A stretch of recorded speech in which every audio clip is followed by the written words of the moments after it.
All right, so Boxing Day football. Can't wait. Mhm. And we're diving deep today, getting you prepped for this Aston Villa-Brighton matchup. And right off the bat, looking at all this, all these articles, one thing's really sticking out to me. Aston Villa, strong at home, but kind of all over the place on the road. Makes them a bit of a mystery, doesn't it? Yeah, definitely a head scratcher, right? You'd think a team's form would be, a little more consistent, but here they are, still in the running for a European spot. And then you've got Brighton, who are, well, let's just say they've been a mixed bag themselves, especially away from home. Should be a good one.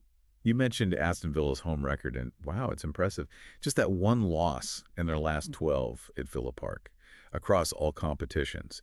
So, I mean, is home field advantage really still such a big deal in the modern game? I mean, you always hear analysts saying it's not what it used to be. Right. It's it's a good question. It's actually something people are always debating, you know? But you look at Villa's record at Villa Park and yeah, you can't just ignore that. Maybe it's the fans, maybe it's some tactical masterclass from their manager, could be both. Brighton's definitely got to figure out a way around it though. Speaking of figuring things out, we have to talk about that Newcastle match. Yeah. 3-0 loss for Villa, and Jean Duran, their striker, picks up a red card, Yeah. which, means he's out for this one against Brighton. I was reading about that red card. Mm. It seemed a bit controversial, didn't it? Oh yeah, for sure it was. Definitely a tough one to call. And you can bet Villa supporters weren't thrilled about it. Duran being out is a real problem for them though.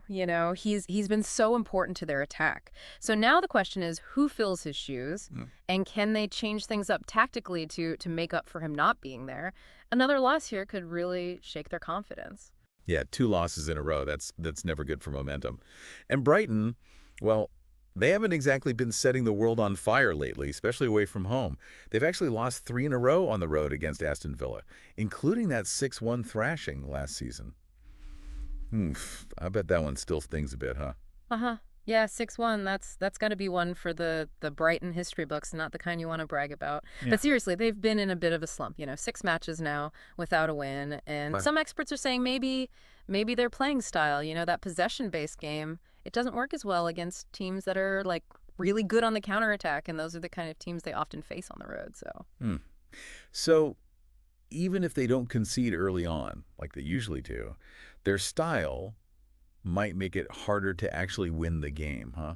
It's kind of wild because I was looking at the stats and they've only given up the first goal twice in away games this season. That's actually pretty impressive when you think about how much they've been struggling overall. Yeah, no, you're right, it is, and it does make you wonder, you know, what's their approach? Are they being too cautious when they're not playing at home? Are they just missing that killer instinct when they're near the goal? Even their manager, Fabian Hertzler, he seems like he's struggling to figure it out. I mean, after that 0-0 draw with Brentford, he really went after the team's mentality. Sounds like both teams have some things to sort out. But let's get down to some specifics. One thing that really popped out to me from one of the articles was, Aston Villa's Morgan Rogers.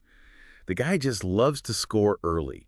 I mean, 6 of his last 7 goals have come before halftime. Yep. Early bird gets the worm, or in this case, the goal. Yeah. And guess who's most likely going to have to deal with them?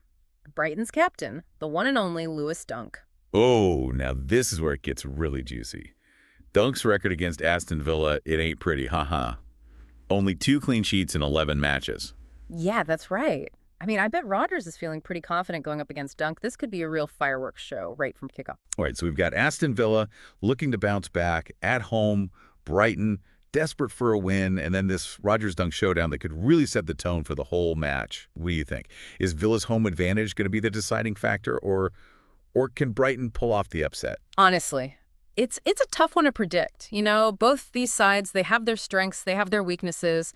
For Villa, it's all about using that home crowd to their advantage, finding a way to score goals without Duran, filling that gap. And Brighton, well, they've got to be more aggressive, more clinical when they're attacking, especially if they want to shake off that away game curse. What's your take? I'll tell you what, after this deep dive, I'm even more excited for this match. I really want to see how this plays out.